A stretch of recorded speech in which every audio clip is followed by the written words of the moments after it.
अस्सलाम वालेकुम जी, welcome back to my channel. कैसे हैं आप सब लोग? उम्मीद करती हूँ सब खैरियत से होंगे। आज हम बनाएंगे बहुत ही स्पेशल, बहुत ही शानदार और टी पार्टी के लिए जो है फेवरेट किस्म का केक, जो है आलमंड केक। आज हम बनाने वाले हैं बादाम का केक, घर पे बनाएंगे और आप हैरान होंगे कि जब इसका रिजल्ट देखेंगे आपको यकीन नहीं आएगा कि आपने घर में बनाया है। सब यही समझेंगे कि आपने इसको बेकरी से ऑर्डर किया है। और अच्छी बात यह है, ये केक जो है विदाउट ओवन हमने बेक किया है। आप भी जिनके पास ओवन नहीं है, आप इसको घर में घर के पतीले में बना सकते हैं। बहुत आसान तरीका है केक को बेक करने का, केक को बनाने का। तो शुरू करते हैं इसको बनाना।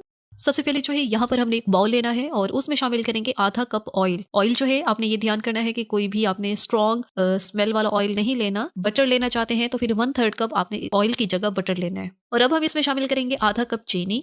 सारी चीजों का जो नाप तोल है ये हम मेजरिंग कप से कर रहे हैं। अगर आपके पास ये नहीं है तो घर में सिंपल जो चाय वाला कप है, फिर आपने सारी मेजरमेंट उसी से करनी है। छोटा चाय का कप ले रहे हैं तो फिर वो आपने 1 कप ऑयल लेना है, 1 कप चीनी, और इस तरह करके फिर आपने सारी ही चीजों का जो तनासुब है वो ध्यान में रखना है। अब मैंने यहाँ पे इलेक्ट्रिक बीटर का इस्तेमाल किया है। आपके पास इलेक्ट्रिक बीटर नहीं है तो सिंपल जो ब्लेंडिंग जग होता है जिसके अंदर आप मिल्क शेक वगैरह बना रहे हैं, घर में जो ब्लेंडिंग मशीन है आपके पास, आप उसमें ये वाला काम कर सकते हैं। अब हमने 1 मिनट के लिए चीनी को जो है ऑयल के अंदर हमने बीट कर लिया है। और यहाँ पे चीनी मैंने पीसी हुई नहीं ली, साबित वाली चीनी ले ली है, क्योंकि वैसे भी अब हम इसको बीटर की मदद से बीट करें तो ये अच्छे से डिसॉल्व हो जाएगी। अब हम इसमें शामिल करेंगे अंडे। 3 अदद अंडे लिए हैं। अंडे जो है रूम टेम्परेचर होने चाहिए। अंडे अगर फ्रिज में पड़े हैं तो आप इसको 1 घंटा पहले फ्रिज से निकाल के बाहर काउंटर टॉप पे रखें, तो फिर ही आपने जो है बेकिंग के लिए इस्तेमाल करनी है। बेकिंग के लिए कोई भी चीज ठंडी नहीं होनी चाहिए, रूम टेम्परेचर हर चीज होनी चाहिए। अब अंडों को भी हमने जो है यहाँ पे बीट कर लेना है 2 से 3 मिनट के लिए। इतनी देर में क्या होगा, जो चीनी हमने डाली है वो भी अच्छे से जो है स्मूथ हो जाएगी, ब्लेंड हो जाएगी, घुल जाएगी, और अंडे भी अच्छे से जो है ब्लेंड होंगे। अच्छा, यहाँ पे अंडों को बीट करते हुए 2 से 3 मिनट हो चुके हैं और यहाँ पे कलर चेक करें, काफी सफेद सा कलर हो गया है। तो बस यहीं तक ही हमने इसको बीट करना है। अब इलेक्ट्रिक बीटर का काम खत्म है, उसको साइड पे कर देते हैं। अब हमने इसके अंदर जो है खुश्क मैदा वो ऐड करना है। उसके लिए यहाँ पे छलनी ली है। अब इसमें शामिल करेंगे 1 कप मैदा, 1 teaspoon baking powder, ½ teaspoon baking soda. Baking powder, baking soda, इन दोनों का जो एक कंसंट्रेशन है, जो इनका काम है वो थोड़ा डिफरेंट है। तो अगर बेकिंग सोडा नहीं है आपके पास, फिर आपने 2 टीस्पून बेकिंग पाउडर लेना है। हाँ, लेकिन अगर आपके पास बेकिंग पाउडर नहीं है फिर आप सिर्फ बेकिंग सोडा नहीं डाल सकते, आपका केक जो है खराब हो जाएगा। तो इसलिए हम यहाँ पे दोनों का ही कॉम्बिनेशन जो है इस्तेमाल करते हैं, ताकि केक हमारा अच्छे से फ्लफी बने। अच्छी तरह से छान ले ताकि छलनी में ही जो है बेकिंग पाउडर, बेकिंग सोडा ये मैदे के अंदर अच्छे से जो है मिक्स हो जाए। एक और चीज ध्यान में रखें कि यहाँ पे अब इलेक्ट्रिक बीटर का इस्तेमाल नहीं करना, हमने यहाँ पे चम्मच लेना है और उसकी मदद से हमने इसको मिक्स करना है। अगर आप एक बहुत अच्छा सॉफ्ट स्मूथ केक चाहते हैं तो आपने चम्मच की मदद से ही ये जो आटा है इसको मिक्स करना है अंडे के अंदर, क्योंकि अगर यहीं पे इलेक्ट्रिक बीटर का इस्तेमाल करेंगे तो ये ओवर मिक्स हो जाएगा बैटर हमारा और बैठ जाएगा बिल्कुल। इसकी ये जो झाग सी बनी हुई है ये सारी खत्म हो जाएगी। अच्छी तरह से हल्के हाथों से हमने मिक्स कर लिया है। और अब हम इसमें शामिल करेंगे फ्लेवर के लिए पिसे हुए बादाम। यहाँ पे 2 टेबलस्पून पिसे हुए बादाम लिए हैं। साथ ही इसकी मैं शामिल कर रही हूँ वनीला एसेंस 1 टीस्पून। अगर आपके पास बादाम का एसेंस पड़ा है तो आप वो भी 1 टीस्पून डाल सकते हैं, लेकिन यहाँ पे मेरे पास नहीं पड़ा तो यहाँ पे इसलिए मैंने जो है पिसे हुए बादाम से ही काम चलाया है। अच्छे से मिक्स करेंगे।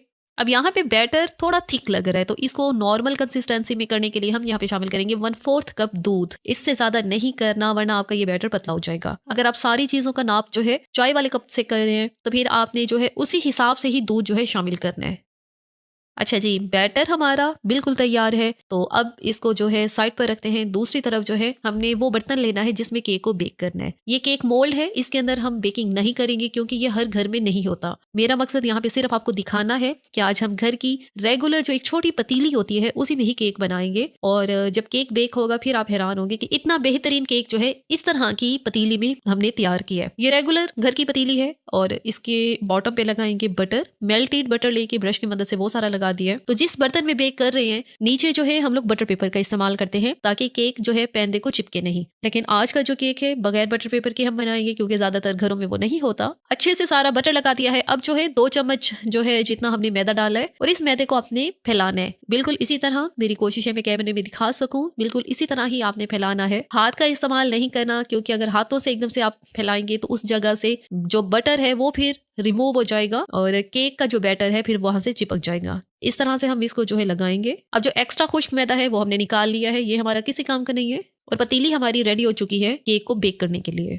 इसमें शामिल करेंगे केक वाला बैटर। सारा केक का जो मिक्सचर है हमने यहाँ पे डाल दिया है। थिकनेस इसकी चेक करें, परफेक्ट कंसिस्टेंसी के साथ ये मिक्सचर जो है बनकर तैयार हुआ है। अब जाहिर सी बात है बादाम का केक है तो इसकी जो गार्निशिंग है वो भी हम बादाम के साथ ही करेंगे। थोड़े से बादाम काट के इसके ऊपर से हम डाल देते हैं। तो बस यहाँ पे बैटर हमारा रेडी है। अब अगला स्टेप आता है बेक करने का। ओवन में बेक कर रहे हैं, जिसके पास ओवन है तो वो ओवन में बेक कर रहे हैं, लेकिन आज मैं सिखाऊंगी विदाउट ओवन बेकिंग। तो उसके लिए हमें कौन सा बर्तन लेना है? सबसे पहले तो इस तरह की नॉन स्टिक जो घर में बर्तन है उसमें आपने बेकिंग नहीं करनी। जी हाँ, ये चीज आपने ध्यान में रखनी है। बेकिंग के लिए नॉन स्टिक का बर्तन आपने इस्तेमाल नहीं करना, वरना आपका सारा बर्तन खराब हो जाएगा। बेकिंग करने के लिए आपने अपने घर का सबसे आपका जो पुराना बर्तन है, जो पुराना पतीला है, तो आपने वो इस्तेमाल करना है। मैं हमेशा बेकिंग जो है विदाउट ओवन जब भी करती हूँ इस तरह के पतीले में करती हूँ, क्योंकि एक तो इससे बेकिंग जो चीज बेक कर रहे हैं, बेशक पिज्जा बेक कर रहे हैं, केक को बेक कर रहे हैं, तो उसका कलर बहुत अच्छा आता है और बेक भी वो बहुत अच्छा होता है। अब इस तरह का घर का सबसे पुराना जो बर्तन है हमने वो लिया है। अब हमने इसके बॉटम पे रखना है जाली वाला स्टैंड। अब घरों में जाली वाला स्टैंड भी नहीं होता, जरूरी नहीं है कि सबके पास ही बेकिंग का सारा सामान हो। तो इसमें हम रखेंगे प्लेट। कोई भी आपने मेटल की प्लेट लेनी है, स्टील की प्लेट लेनी है, जस की प्लेट लेनी है, उसको उलट करके रखना है। जो पतीला है उसका जो बॉटम है वो प्लेट की लेयर से के दरमियान में थोड़ी स्पेस होनी चाहिए। और ये किस मकसद के लिए? ताकि जो हीट है, जो आग है, वो डायरेक्ट जो है केक को ना लगे और केक नीचे से जले नहीं। अब इसके ऊपर रखेंगे केक वाला बर्तन, कवर करेंगे। कवर करने के बाद अब ढक्कन के ऊपर भी कोई मोटा कपड़ा है, कोई मोटा टॉवल है, आप वो बिछा दें। उससे ये होगा कि ऊपर से हीट जो है वो बाहर नहीं निकलेगी और केक बहुत अच्छा बेक होगा।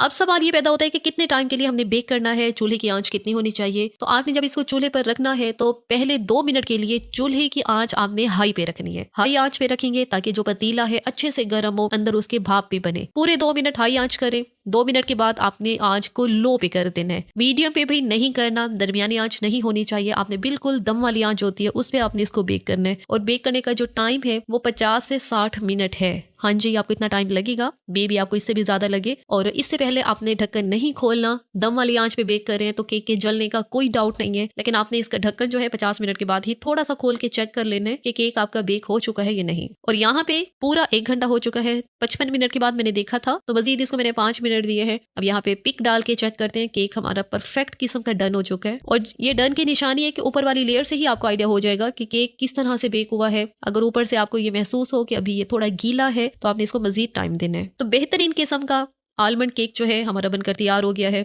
घर में बनाया है आपके सामने। अब हम इसको डीमोल्ड करते हैं, पतीली से बाहर निकालते हैं।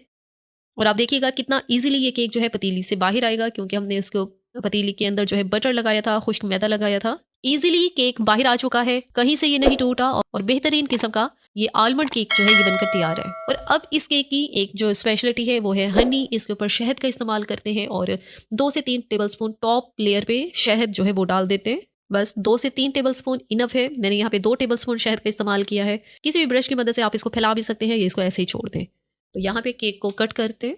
मेरे काटने से ही आपको आइडिया हो चुका होगा कि केक हमारा कितना फ्लफी है, कितना स्पंजी है। और इसकी थिकनेस चेक करें आप लोग। अब यहाँ पे इसका स्पंज चेक करें, जालीदार बेहतरीन सा हमारा केक जो है वो बेक हुआ है। और मैं इसको प्रेस करके भी आपको दिखाती हूँ। जो केक बेहतरीन से जाली के साथ जो है वो बेक हो तो वही निशानी है केक के परफेक्ट होने की। बेहतरीन सा पतीले में आज का केक जो है वो बनकर तैयार हुआ है। किसी तरह के ओवन की जरूरत नहीं है, ना ही बटर पेपर की जरूरत है। और शानदार सा बेकरी वाला आलमंड केक जो है घर पर तैयार है। इसी के साथ ही यहाँ पर वीडियो का इख्तिताम करते हैं। अगर आपको हमारी आज की वीडियो अच्छी लगी है तो अपने चैनल को लाजमी सब्सक्राइब करना है, वीडियो को लाइक और शेयर भी जरूर करना है। Thanks for watching the video.